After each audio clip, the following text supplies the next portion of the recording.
Number 4, Lorenzo purchased a box of cereal and some strawberries at the grocery store. Lorenzo paid $2 for the box of cereal and $1.90 per pound for the strawberries.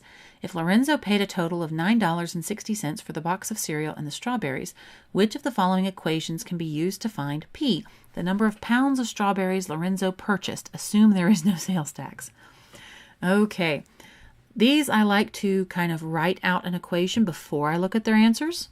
I do tell you a lot of times to look at the answers first. This one I say, no, I'm going to come up with my own first. Because these are so close to each other, when you look at them at a glance, you're like, whoa, those are really close.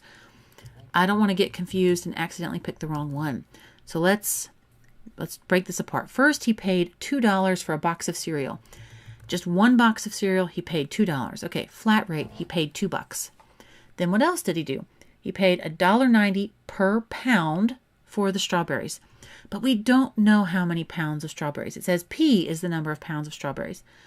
So it's $1.90 per pound, and we don't know how many pounds, so $1.90 times however many pounds he bought.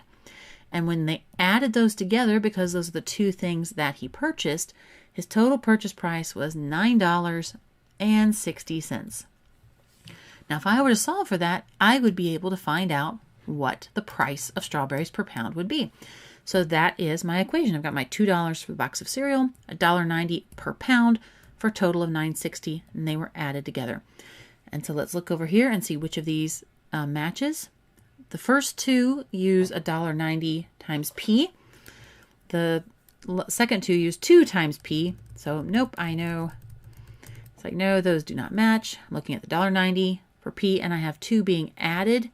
And that is A. There's the 2 being added. No, we do not want to subtract 2. So A is my answer.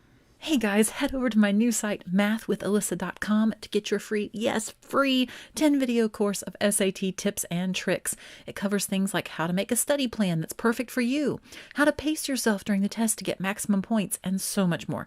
I'm super excited to get this out to you guys, and a lot more SAT prep help is coming for you in the weeks ahead.